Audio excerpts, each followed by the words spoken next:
तो जो एग्जाम्पल 9 है उसमें क्या लिखा हुआ है? इसमें लिखा हुआ है the cost of the journey is given by the linear function C D 100 plus 60d, where C indicates the total cost of the rupees and D the distance travelled in kilometer. Let us make a table of the values for D verifying from 0 to 10 kilometer and show how the cost increase for every kilometer. तो ये example में लिखा हुआ था तो हमने लिख लिया, लेकिन जो क्वेश्चन है वो कह रहा है हमारे पास में सी डी इक्वल्स टू हमारे पास में है 100 plus 60 और डिस्टेंस इसके लिए, यानी कि जीरो के लिए अगर हम लेंगे सी जीरो लिखेंगे अगर हम, ये कितना होगा 100 plus 60 और यहाँ पे जीरो, ये जीरो हो गया हमारे पास, तो इसका आंसर कितना है हमारे पास में जीरो आ गया। अगर हम C1 कर देते हैं तो 100 plus 60 into 1 आ जाता है, यानी कि 100 plus 60 equals to 160 आ जाता है, यानी कि ये हमारा क्लियर हो गया। अगर हम C2 कर देते हैं इसमें तो ये कितना होगा 100 plus 60 into 2 हो गया, ये होगा 100 plus 120 यानी कि 220 हो गया, यानी कि ये भी हमारा सही हो गया। अब C3 अगर हम कर लेते हैं तो C3 की जगह हम सीधा C5 कर लेते हैं, ठीक है। तो क्या है हमारे पास में 100 और प्लस 60 और 5, ये कितना होगा 100 हो गया, और ये कितना होगा हमारे पास में 300 हो गया, टोटल कितना होगा हमारे पास में 400 हो गया, यानी कि हमारे जो वैल्यू हैं वो इसमें फिट हो रही हैं, बिल्कुल सही हैं हमारी वैल्यूज, ठीक है। तो अगर ये टेबल नहीं भी दी हुई है तो हम इस फार्मूले से किसी भी डिस्टेंस का जो भी फेयर निकल करके आएगा वो हम निकाल लेंगे। तो इसमें डिस्टेंस का जो फेयर है उसको कौन सी डिस्टेंस का पूछा है,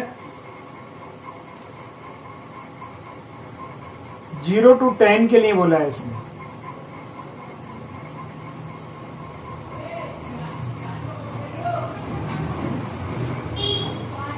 zero to 10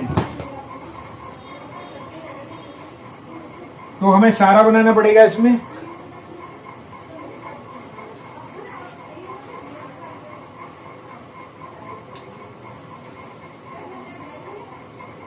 C3 100 plus 60 into 3 100 plus 180 equals to 280। यहाँ C5 आ गया, अब C4 निकाल लेते हैं हम।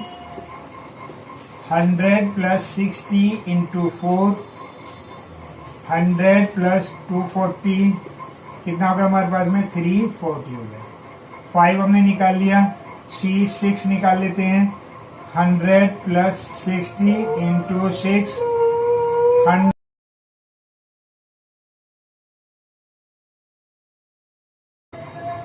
C7 निकाल लेते हैं। 100 plus 60 into 7 कितना होगा 100 plus 20। अब हमारी जगह खत्म हो गई, 8 9 और 10 रह गया वही, ठीक है।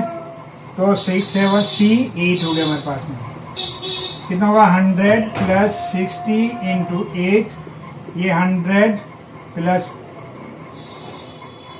480, तो ये कितना होगा हमारे पास में 580 हो गया। C9 के लिए कितना हो जाएगा 100 plus 60 into 9 100 plus 540, ये होगा 640 हो गया। और C10 के लिए अगर हम लेते हैं ये होगा 100 plus 60 into 10 100 plus 600 equals to 700। तो इस तरीके से हम किसी भी किलोमीटर पर हम यानी फेयर निकाल सकते हैं। ये चीज क्लियर हो गई। तो इस तरीके से जो एग्जाम्पल 9 था वो हमारा क्लियर हो गया। तो अभी इसी के साथ में 9 के साथ में एक और क्वेश्चन जुड़ा हुआ है। इसमें क्या जुड़ा हुआ है, what is the cost for travelling 15 kilometre. Think and reflect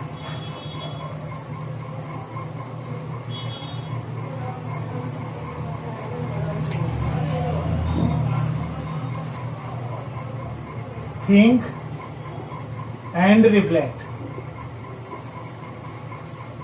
तो थिंक एंड रिफ्लेक्ट में क्या कह रहा है, ट्रेवलिंग 15 किलोमीटर, तो C15 हो जाएगा हमारे पास में। तो ये कितना हो जाएगा, 100 प्लस 60 इंटू 15, 100 प्लस 900, ये कितना हो जाएगा 1000 रुपीज, यानी कि रुपीज 1000 बन गया 15 किलोमीटर पे। साथ ही साथ उसने दूसरा पूछा है, for how many kilometres will the cost of the journey be 700। 10 के लिए हम निकाल चुके हैं, लेकिन अगर हम इसी फार्मूले को लगाएंगे, C D equals to 100 plus 60 into D, या ऐसे डी, तो ये कितना हमारे पास में 700 गिवन है, ये 100 है, ये 60 इंटू डी है। तो इसे इधर ले आते हैं हम, यस, तो क्या होगा हमारे पास में 700 माइनस 100 इक्वल्स टू 60 डी, या 60 डी सीधा लिख सकते हैं इसे। तो ये कितना होगा हमारे पास में 600 अपॉन 60 इक्वल्स टू डी, तो डी इक्वल्स टू कितना होगा हमारे पास में 10 किलोमीटर। तो इस तरीके से हम जो इसका थिंक एंड रिफ्लेक्ट है वो भी हमने कर लिया।